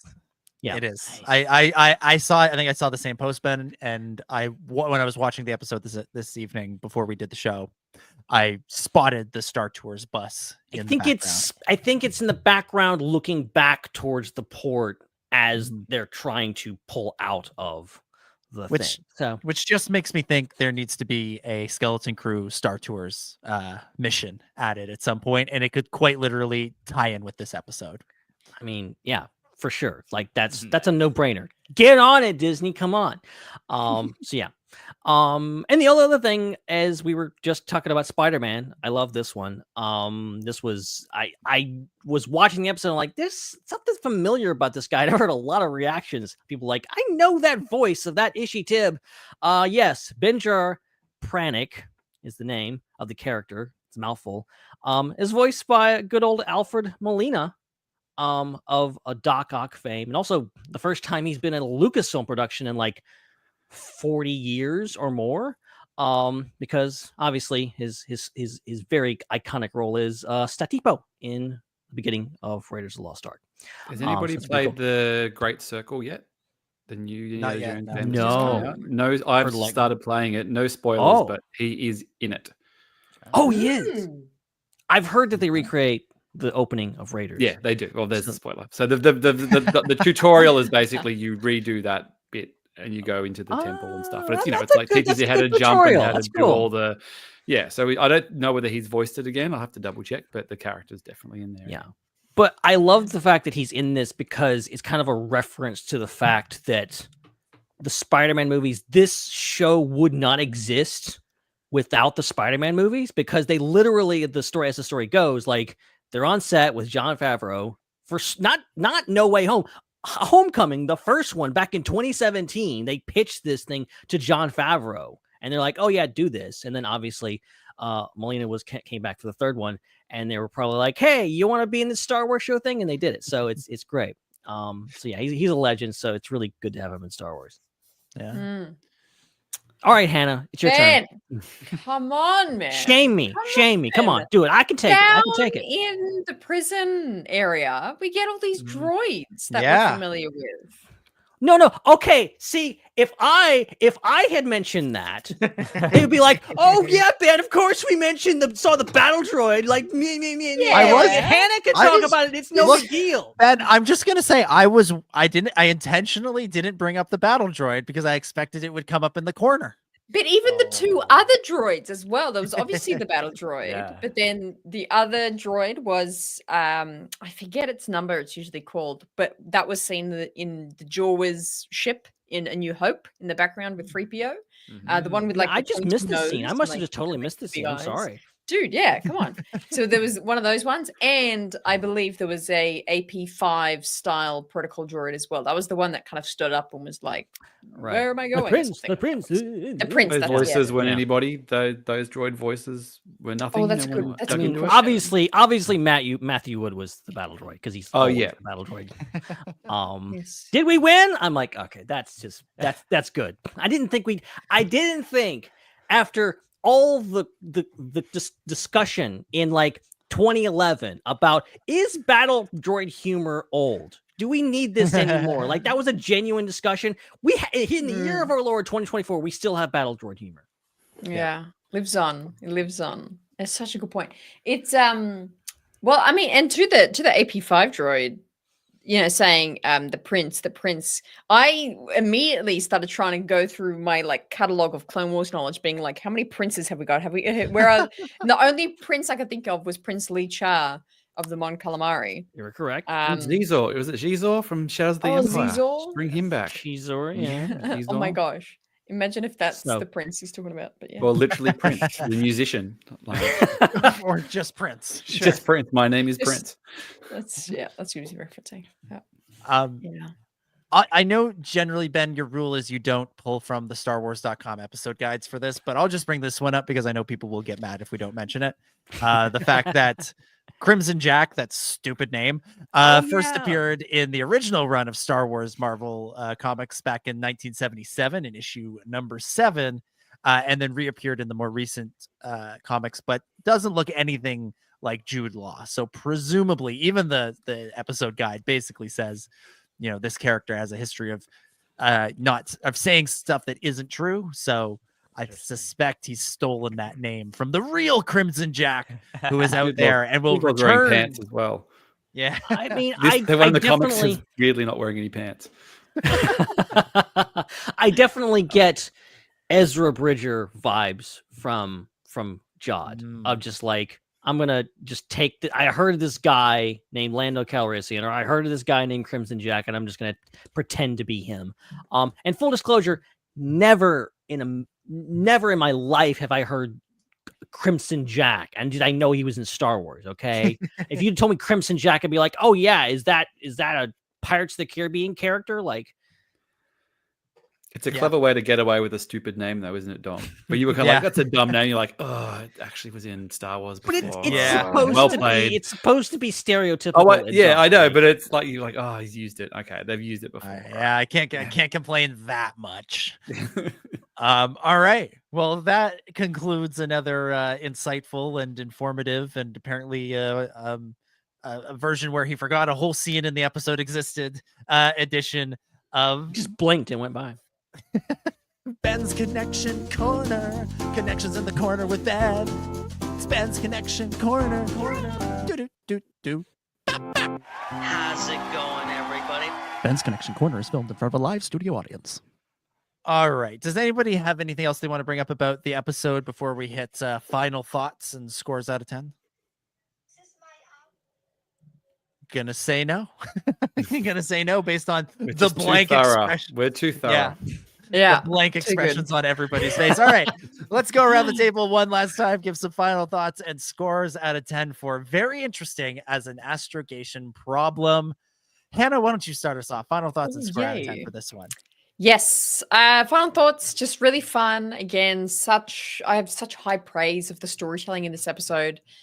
Giving us those, threads of intrigue and pieces of information, but that's just building the mystery so much more for us about At-Aten and Jod. So, really, really impressed with this episode and kept the energy high after the premiere. So I'm going to give it a 8.5 out of 10.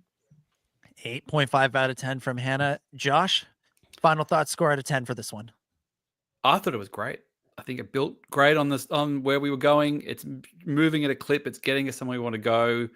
We're getting a little bit of mystery. We're learning lots, but we've still got lots of stuff to come up. And everybody got a chance to shine. So, episode title gets a 2. Episode gets a 9 for me.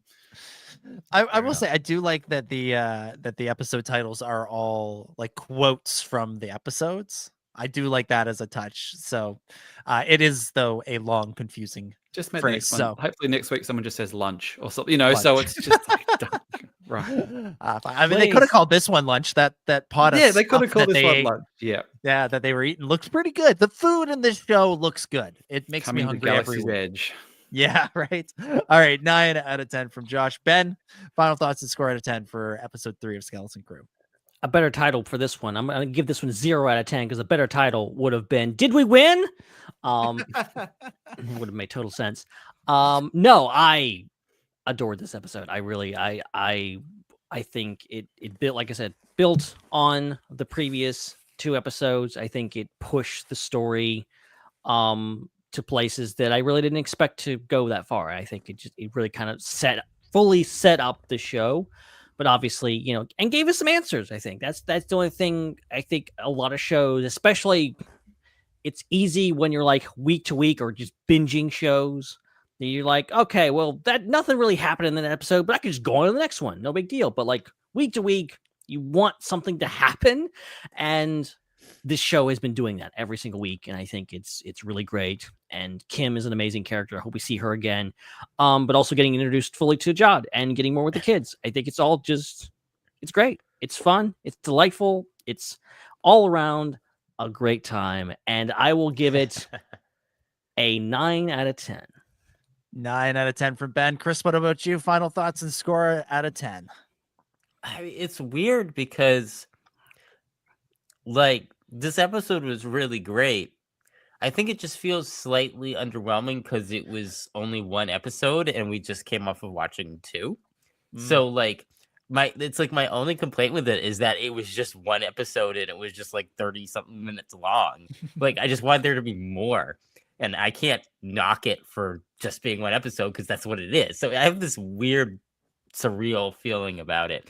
But I did love it. It's a great continuation of the story.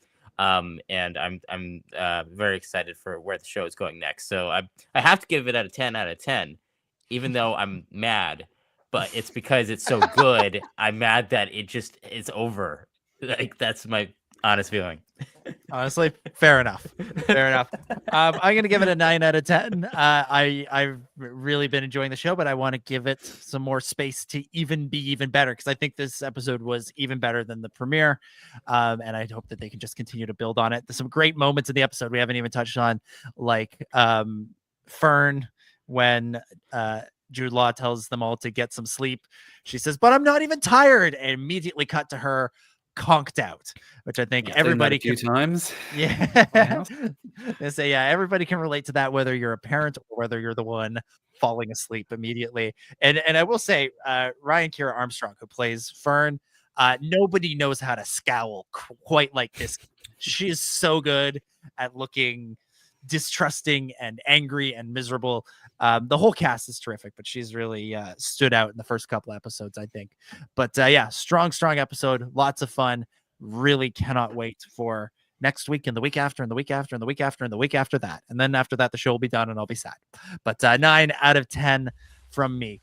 Now, we're not done yet because we don't do a ton of news when there's a new Star Wars show out there.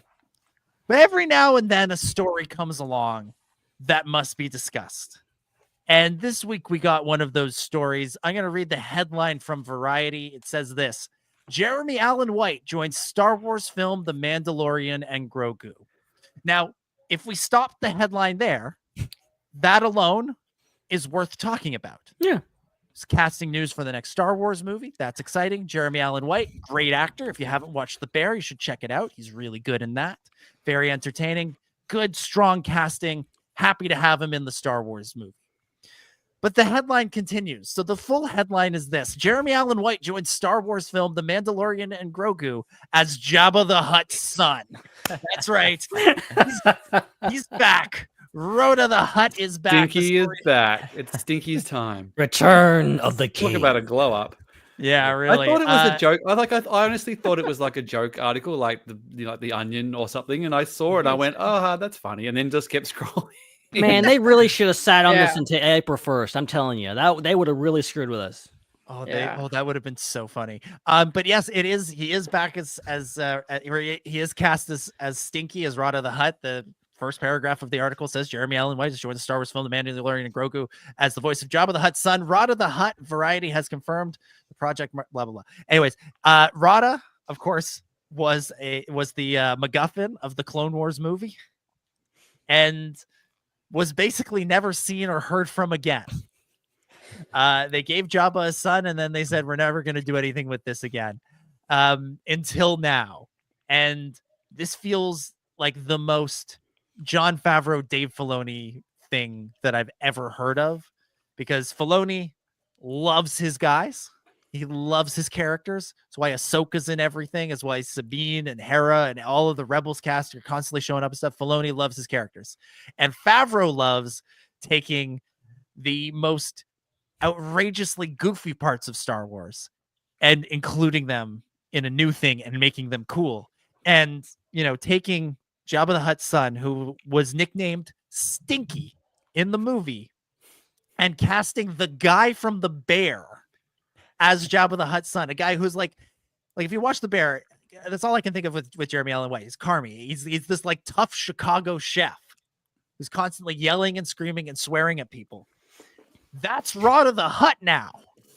I fully expect Rotta to show up in this movie and just start cursing people out, taking down people, challenging people to fights in English, because I don't think you cast Jeremy Allen White to go shoot up solo wonky Wookiee Chewbacca. I think you bring him in to talk in English. What did we think of this casting of Rotta the Hutt in the next Star Wars movie? I don't know, maybe someone else who knows more. How long does a hut take to grow? What would 20 years do from a baby? Would you be a full-size hut by then? If he I feel was like it's a teenage hut. obviously Grogu's like 50, so it takes a long time. The hut's just sort of what's the average lifespan of a hut? Does anybody know? Have I thrown a curveball in here? I feel like huts have a longer life. But would he be fully grown? I keep thinking, have anybody seen that buffed hut that was in the comics? That's what I was thinking of. Yeah. Like the cut one, cut the hut. Yeah. Mm-hmm. I that's what I'm expecting as well, honestly. So Wikipedia says that Rotta is 55 during the events of the Clone Wars movie. So this would take us sort of 20, 30 years later. So maybe I'm expecting him to be the equivalent of an 18 or 19-year-old in this movie. Sort of late teens, early 20s. Bit of bad boy. Yeah. Cigarettes under the sleeve kind of thing. Exactly. Getting in leaning against a speeder. Yeah. Brawling with people, that sort of thing. That. Yeah. Lost my dad. Now I hate everything. Yeah, exactly. It does beg the question of what does he think of the book of Boba Fett? What does he think about, Boba taking over his dad's thing? Or maybe he just doesn't want anything to do with the crime life. Maybe that's what the Bear's about. It's about coming back and taking over the family business. It's literally this, it's the same premise. Mm-hmm. Those two, knobhead cousins that tried to muscle in Book of Boba Fett. I mean, that's my point. It's just it feels like it's overdue. Just remove the Jeremy Allen White situation. Rhoda showing up. Rhoda, I have been banging this drum for years. I would have wanted him to be in The Force Awakens. I remember having those conversations. Be wouldn't it be cool if after Return of the Jedi he was grown up and he was given the resistance problems? That would be cool. And then we get to this actual near Return of the Jedi sequel era. I'm just oh, we're on Tatooine and Jabba's dead. What happens and where is he? and like Boba Fett's taken over his dad's old place. Like, what's going on here? I mean, do you think it'll be central to the plot? Like, do you think this is the plot of the movie, or is this just like a throwaway? No. Like, is this the crux of like? Because then you probably have Boba Fett in the movie. There is a rumor that says that he is central to the plot, that he is not just a cameo. And I believe that you don't cast Jeremy Allen White just for a 5-minute cameo. I don't think he's playing that's Bruce happen. Springsteen as well. Like Jeremy Allen White is playing Bruce Springsteen in a Bruce, so he's just like, right, well. You go through the IMDb, you're like Kami the Bear, or you're like, oh, we play Bruce Springsteen. Oh, Rotta the Hutt, Stinky the Hutt. Well, because my interest with this story as well is that, I mean, a few months ago, they were like, oh, they've already wrapped filming, and then that was kind of debunked, and then recently again, I think it was last week, it was like they've wrapped. Dave came out and said, oh, they've finished up. So it's like they've already done all of his stuff. If you know he's gonna be in the movie, Jeremy's already done it. Which is mocap, you reckon? Yeah. I hope he is. I want the foot. I want somehow his face in like Hutt form, but they put him in his bat suit as well. Think about the movie though, of the Clone Wars movie. Like Ahsoka was such an integral like connection to Rhoda. Like I feel like this is a great time to like bring Ahsoka. Like now that we have the show, this is we're trying to build up this character that every Star Wars fan knows this name now. Have Ahsoka come in the Mando Grogu movie, being like, "Oh my god, love story, love interest, love interest." Dude, I used to change your diapers. It's an Anakin Padme kind of. Oh, Rhoda, you were just that little boy I remember from. Yes. Oh my god. There you go. You just wrote a scene. This thing writes itself. Yeah. I mean, imagine going back to tell somebody in 2008, the Clone Wars movie has just premiered, and the thing the world hates the most about that movie is Ahsoka Tano and Stinky the Hutt. In the next couple of years, you are going to have movies that star Stinky the Hutt and Ahsoka Tano. Insane. They are the future of the franchise. You people just didn't see it at the time. It was brilliant. Oh my god. What is this movie? Like, what is it? Did you guys see the trailer? Have you just seen the Potato Cam trailer? Did you see the D23 or? I saw it. Yeah. It's it's gonna be bonkers. This movie, I think this movie is going to be extremely weird in the best possible way. Yeah. Like, I think a lot of what we assume might happen in a movie like this isn't going to happen. I don't think this movie is going to have like a ton of setup for the Dave Filoni movie. I don't think this is like a lead into that. This isn't like an Infinity War Endgame situation. I think this movie quite literally just takes a plot line from season 4, what would have been season 4, and extends it out over a movie. Will there be connections to the larger story? Yes, but they will be relatively minor. And what we're going to get is just a bonkers wild ride of Mando and Grogu just storming around the galaxy, getting into scrapes, and chasing down some sort of bounty or something. And they will encounter along the way various colorful characters, including apparently Stinky the Hutt. Yeah, I think genuinely, just think of the weirdest episode of The Mandalorian turned into a 2.5-hour movie. Like, that's going to be this movie. I think. Oh, Jack Black's coming back. Yeah. I mean, it's possible. I mean, prepare yourself for good or Nothing ill. surprises me now.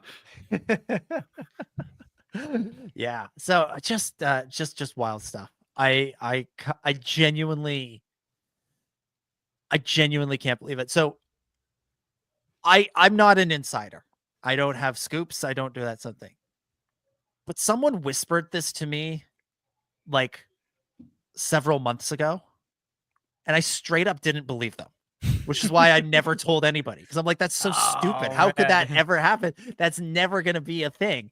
The actual casting as well, or just the character? Yeah, the casting as well. Really? I was like, maybe he's in the movie. Like, that part might be true, but there is no friggin' way he is playing Jabba the Hutt's son.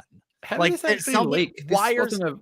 wires must have gotten get crossed out? something there. Yeah, I mean, this got out in like the trade, so like the actual insiders knew this and dug it up and got the information. I think Jeff Snyder was the first one to break it, and then it's since got confirmed everywhere else. It sounds like fake. satire. It sounds so fake. It's like it would be more believable if it was like, oh, Danny DeVito cast as Rotta the Hutt in The Mandalorian Grogu. Like, I could believe that more, but it's like take the most serious actor, the most like, up there. Like, he just got nominated for a bunch of Golden Globes. Like, he's such a huge rising star, and get the most obscure, weird ass character from an obscure thing that only part of fandom likes and put them two together. Who approached two? It's That's what beautiful. I know. Is he just a long-time fan and he's just kind of gone, this is my chance, or they just someone knows? I'm just trying to make the connection. I don't, we were talking about Alfred Molina's connection to Skeleton Crew because he was in Spider-Man and blah. Like, what's the connection here? Yeah. Who knows who? Is it just the name in the Rolodex? I just have to go back to the IMDb and go, did Favreau and him cross paths in a movie? Are they just chums? You know what it probably my cousin was in Andor. Like, that's the Yeah. closest I can.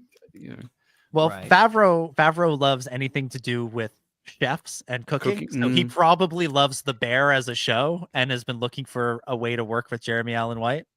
And probably just said to him, "Hey, you want to come and be in this movie? Here's a character you could play. It'd probably be pretty cool.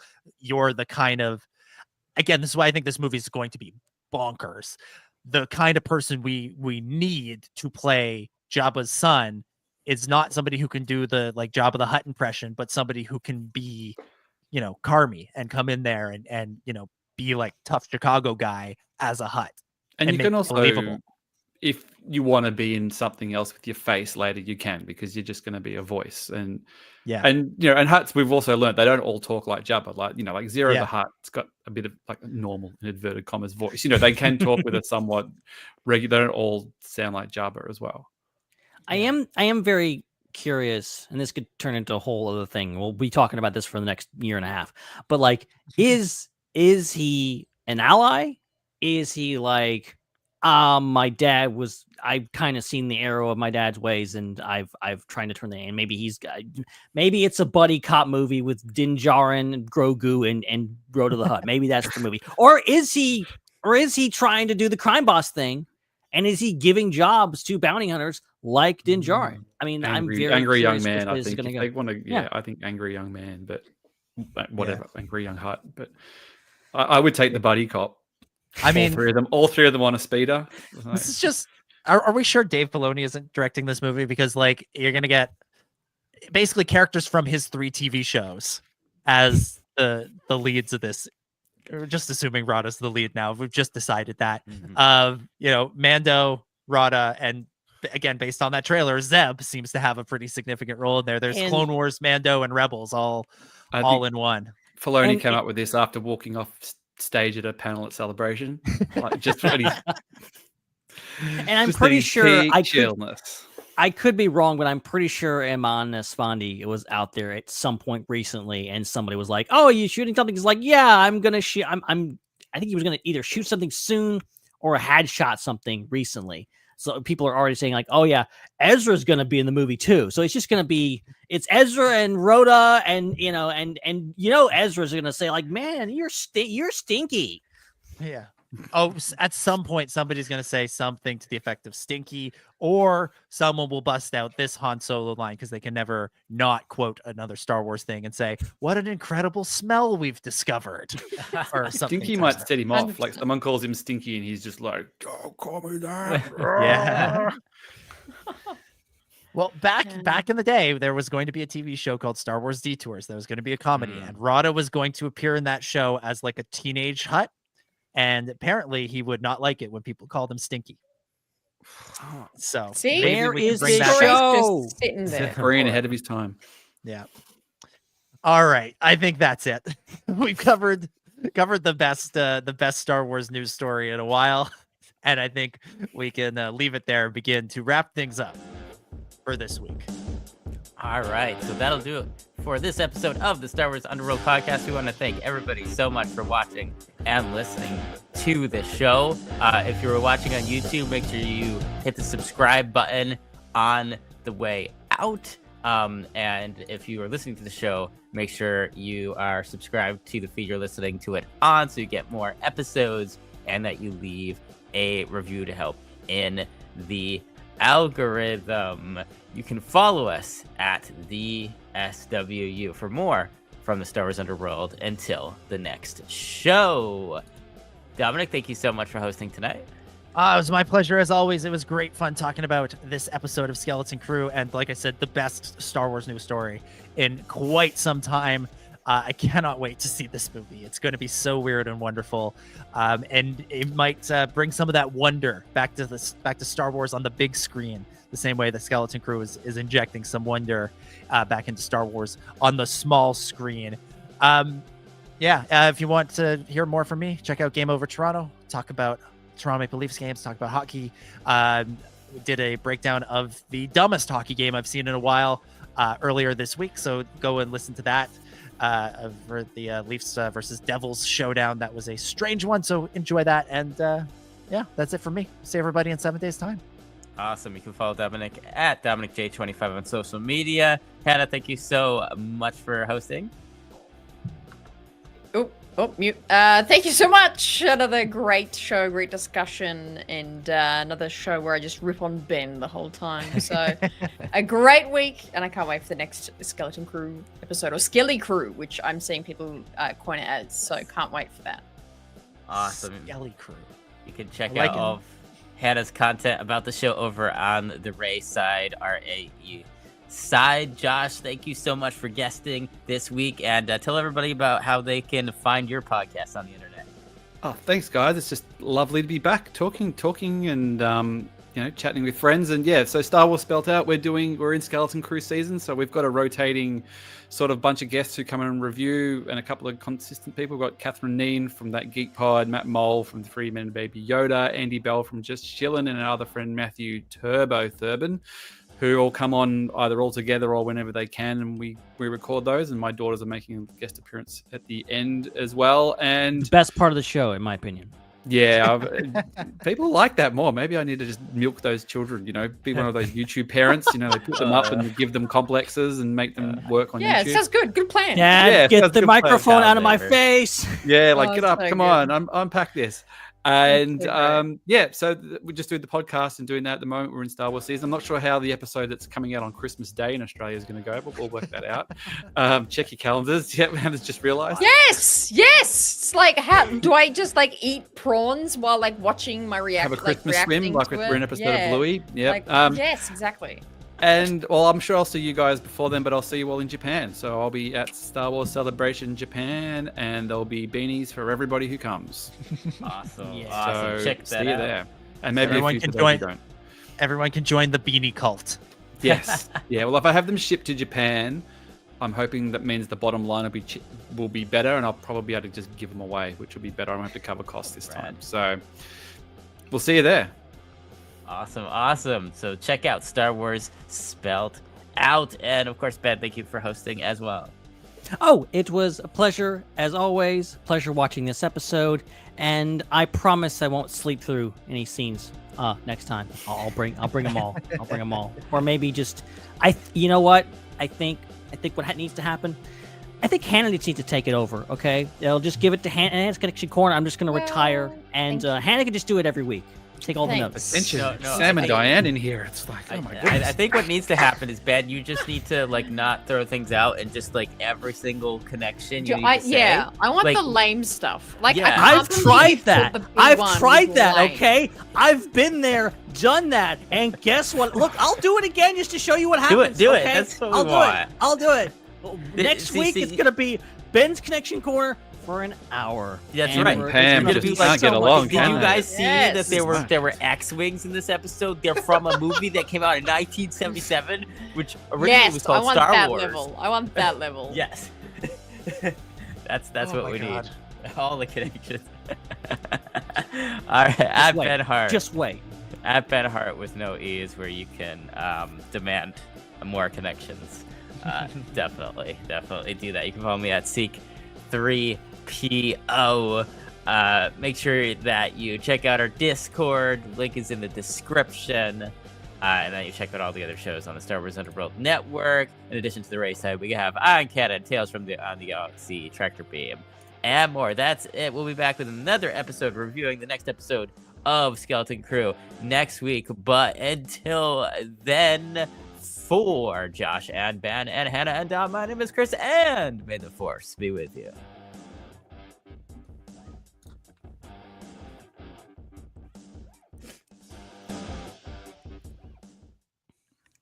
It's a wrap.